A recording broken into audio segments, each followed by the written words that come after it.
শিক্ষাটা হচ্ছে আমরা এখন অপচয়ে খুব পটু, আমরা খুব অপচয় করি জিনিসপত্র। আমরা গ্যাস অপচয় করি, রাষ্ট্রের সম্পদ অপচয় করি, রাষ্ট্রের রাস্তাঘাট নিজের বাপদাদার সম্পত্তি মনে করে নষ্ট করে ফেলি।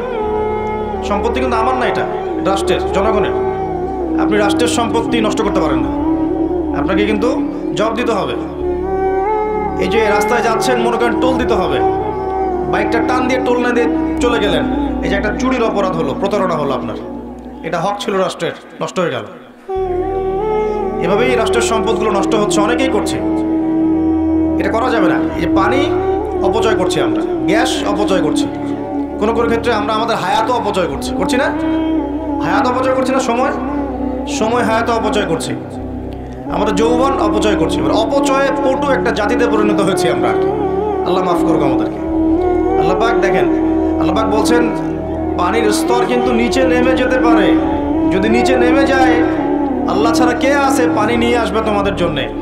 এই পানি অপচয় করতে করতে করতে করতে এখন পানির স্তর নিচে নেমে গেছে অলরেডি। ঢাকা সহ বাংলাদেশের, ঢাকা স্পেশালি, এর পানির যে লেয়ার, এটা নিচে নেমে যাচ্ছে দিন দিন।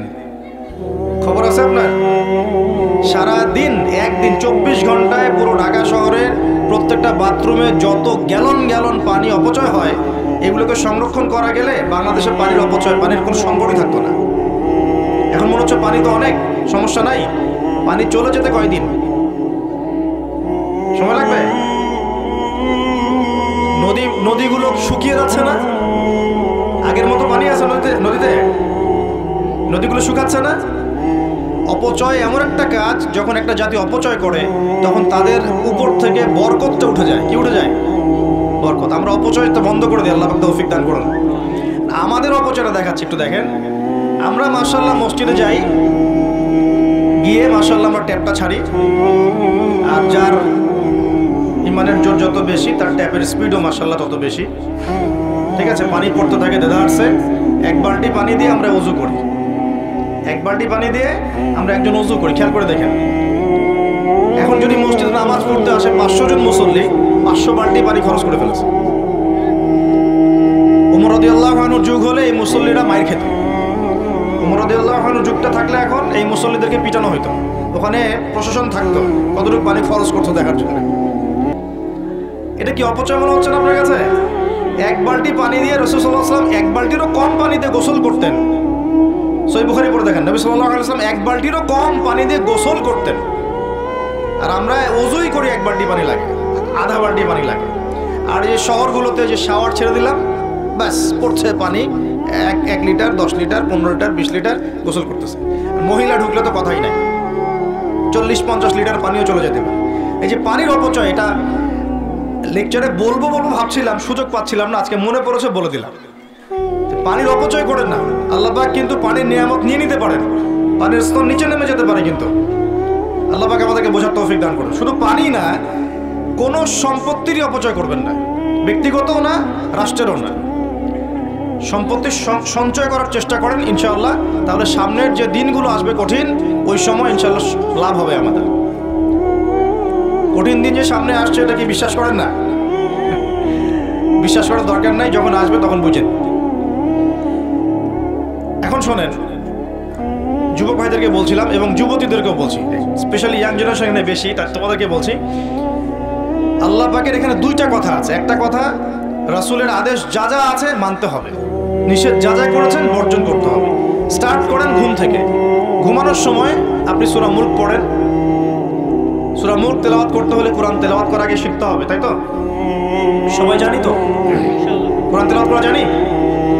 কনফিডেন্স নাই? কোরআন তেলাওয়াত করা জানেন না? আল্লাহ সবাইকে তৌফিক দেখ। আজকের মাহফিল সার্থক হবে যদি একটা ওয়াদা করে বাসায় যান, এই ওয়াদাটা পূরণ করতে পারেন। আজকের এই মাহফিল সফল করবেন। আগামী মার্চ মাসের মনে হয় 20 থেকে 20-25 তারিখের দিক থেকে সম্ভবত রমজান শুরু হবে। ঠিক আছে, এটা কি মাস চলছে? ডিসেম্বর, জানুয়ারি, ফেব্রুয়ারি, মার্চ, 2 মাস বাকি আছে, 2-3 মাস বাকি আছে। এই 3 মাস সময়ের মধ্যে এই মাহফিলে উপস্থিত প্রত্যেক যুবক যুবতী বিশুদ্ধ করে কোরআন তেলাওয়াত করা শিখবেন। ওয়াদা করেন, আল্লাহর কাছে ওয়াদা করেন, শিখবেন ইনশাআল্লাহ। ইনশাআল্লাহ। শয়তান 3টা ধোঁকা দিবে। কয়টা ধোঁকা? হাত নামান। শয়তান তিনটা ধোকা দিবে, এটা সবাইকে দেয়, আপনাকেও দিবে। এক নাম্বার ধোকা দিবে যে আমি অনেক জানি, আমার জানার দরকার নাই। কত শিখছি, কোরআন তেলাওয়াত, মক্তবে পড়েছি, নুরানি পদ্ধতি পড়েছি, বৈজ্ঞানিক পদ্ধতি পড়েছি, হুজুরের কাছে পড়েছি, হ্যাঁ তারাবির নামাজের আগে পরে পড়েছি, রমজানে পড়েছি, আমার জানার দরকার নাই, আমি অনেক জানি। এটা শয়তানের একটা ধোকা। ভালো করে পড়াশোনা করলে বুঝবেন যে আপনি কিছু জানেন না এখনো। দ্বিতীয় ধোকা হচ্ছে আপনাকে শয়তান ধোকা দিবে, আমার অনেক বয়স হয়ে গেছে, আমি আর পারবো না। ধোকা দেয় নাই ভাই? আমার অনেক বয়স হয়ে গেছে, আমি আর পারবো না, আমার জিহ্বায় আসে না। জিহ্বায় না আসলেও পড়তে হবে, তাহলে আপনি ডাবল নেকি পাবেন ইনশাআল্লাহ।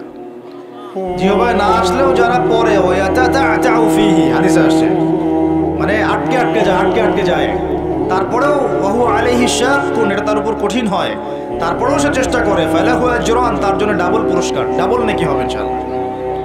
আরেকটা শয়তান ধোকা দিবে, এটা তোমাদেরকে দিবে, ইয়াংদেরকে। সেটা হলো অনেক সময় পড়ে আছে, এত তাড়াহুড়োর কিছু নাই, পরে শিখে নিব। এই ধোকা দেয় নাই? এই ধোকা দিয়ে দিই তো বয়স হয়ে গেল 25-30, এখনো 30টা কোরআনের আয়াত তুমি বলতে পারছো না। 30টা কোরআনের আয়াত যে তুমি জানো না, এটা তো ওই ধোকারই ফসল। তোমার আব্বা আম্মাকে আগে ধোকা দিয়েছে শয়তান, যে বাচ্চাটাকে আগে বড় করি, স্কুল কলেজ বিশ্ববিদ্যালয়টা শেষ হোক, তারপরে দেখা যাবে। ওই করতে করতে ছেলের বয়স হয়ে গেছে 25-30, এখনো ওযুর মাসআলা জানে না, নামাজের মাসআলাগুলো জানে না, ফরজ ওয়াজিব সুন্নত মুস্তাহাব বোঝে না, আর ইসলামের গভীর জ্ঞান তো অনেক দূরের কথা। কোরআন হাদিস আকীদা উসুল ফিকহ এগুলো তো অনেক পরের কথা। এখন সে দিন শেখার জন্য একটাই মাধ্যম সামনে পায়, ফেসবুক ইউটিউব, ফেসবুক ইউটিউব, বাস দ্যাটস অল। আর ফেসবুক ইউটিউব মানেই কি, ঢুকবে দেখবে অমুক যা বললো তমুকের বিরুদ্ধে, আর তমুক যা বললো অমুকের বিরুদ্ধে, এইটাই দেখবে। এখানে শেখার তো তেমন কিছু নাই, আপনি তো এখানে সমালোচনা শিখবেন খালি। এখানে শিখবেন কিভাবে ওয়াজ মাহফিলে উঠে কাউকে তুচ্ছ তাচ্ছিল্য করতে হয়। আপনি শিখছেন এখানে কিভাবে একজন আরেকজনকে গালি দিচ্ছে, কিভাবে একদল আরেক দলকে গালি দিচ্ছে, কিভাবে এ তার বিরুদ্ধে বলছে, ও তার বিরুদ্ধে, এটা তো শিখছেন আপনি। তাহলে সঠিক শিক্ষা পাবেন কোথায়? এখানে ঈমান রিচার্জ করবেন, সঠিক শিক্ষাটা পাবেন কোথায়? আপনাকে তো আলেম ওলামার কাছে সোহবতে যেতে হবে তো, এবং সিলেবাস ভিত্তিক পড়াশোনা করতে হবে তো। নাহলে শুধু এই ইন্টারনেটে ঢুকলে আপনি বিভ্রান্ত হয়ে যাবেন। ইন্টারনেট একটা ফিতনার জায়গা এখন, এটাকে মাধ্যম বানাতে পারেন আপনি, আপনি সহযোগী মাধ্যম বানাতে পারেন, কিন্তু একমাত্র মাধ্যম বানালেই সমস্যা আছে, আপনি শেষ, তখন সমস্যা হয়ে যাবে আপনার। এই কথাগুলো আমাদের বাস্তব জীবনের উপলব্ধি থেকে বলছি, ইনশাআল্লাহ আপনার জীবনে ফায়দা দিবে ইনশাআল্লাহ। প্রিয় যুবক ভাইরা, এই 3টা ধোকা থেকে বেঁচে থাকবেন। রাত্রেবেলা কি তেলাওয়াত করবেন তাহলে? কোন সূরা? সূরা মুলক। আছে ফজিলত কি কি ফজিলত? ইনশাআল্লাহ আপনাকে আল্লাহ রাব্বুল আলামিন এই সূরা তেলাওয়াতের বরকতে, এর ওসিলা ইনশাআল্লাহ কবরের আযাব থেকে বাঁচাবেন ইনশাআল্লাহ। কবরের আযাব সত্য না মিথ্যা? চোখে দেখা যায়? কোনো পরীক্ষাগারে প্রমাণ করা যায়? তাহলে পশ্চিমারা যে বলে যে পরীক্ষা নিরীক্ষা পর্যবেক্ষণ ছাড়া কোনো জ্ঞান নেওয়া যাবে না, তাহলে কি হবে? এই যে শিক্ষা ব্যবস্থা দাঁড়িয়ে আছে এখনকার এই দর্শনের উপরে, পরীক্ষা নিরীক্ষা পর্যবেক্ষণ চাক্ষুষ না দেখা পর্যন্ত কিছু বিশ্বাস করি না। যদি বিশ্বাস করেন তখন আপনাকে বলবে ধর্মান্ধ হয়ে ব্যক্তি। কি বলবে? কথা বোঝেন না আমার?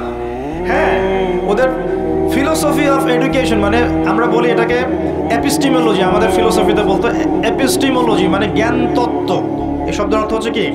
জ্ঞান তত্ত্ব। ওদের জ্ঞান তত্ত্ব হচ্ছে যে যেটা ভিজুয়াল না, আমরা যা দেখি না, এবং যেটা স্পর্শ করা যায় না, ইন্দ্রিয় দিয়ে উপলব্ধি করা যায় না, মানে স্পর্শ করে বোঝা যায় না, গন্ধ নিয়ে বোঝা যায় না, তারপরে কঠিন তরল না বায়বীয় পরীক্ষা করা যায় না, পরীক্ষা নিরীক্ষা পর্যবেক্ষণের মাধ্যমে সিদ্ধান্তে আসা যায় না, এটাকে জ্ঞান বলে না ওদের মতো। যদি এটাকে এই সিঁড়িগুলো উত্তরানো যায় তখন সেটা জ্ঞান, ওদের দর্শন এটা। তাহলে এখন কবরের আযাবটাকে আপনি কি করবেন? এখন কবরের আযাব নাই, তাহলে এখন তো আপনাকে আল্লাহ পাকের কথায় বিশ্বাস করতে হচ্ছে না, গায়েবে বিশ্বাস করতে হচ্ছে। তাহলে এখন আপনি যখন গায়েবে বিশ্বাস করতে যাবেন, ওরাই আপনাকে তোকমা দিয়ে দিবে তো ধর্মান্ধ, এবং ওয়ার্ল্ড আপনাকে আক্রমণ করবে তখন। যেমন মুসলিমদেরকে এখন আক্রমণ করছে না এগুলো দিয়ে, এগুলো এমনি এমনি আসে নাই, এটা পরিকল্পিত। আপনার ভিত্তিটাকে নড়িয়ে দিবে। তাই তো আসলেই তো আল্লাহকে তো দেখি না, ফেরেশতা তো দেখি না, জিন জাতিকে তো দেখি নাই, আত্মা তো দেখি না, কবর আযাব তো দেখি না, কেন বিশ্বাস করবো তাহলে? এই জন্য দেখবেন একটা প্রজন্ম তৈরি হয়েছে এখন, ওরা বলে যে আমি তো আল্লাহ কোরআন এগুলো তো খুব একটা বিশ্বাস করি না, কারণ আমি তো দেখি না। নাউযুবিল্লাহ। আছে না এমন লোকজন আশপাশে আপনার? এদের সংখ্যা বাড়ছে না কমছে?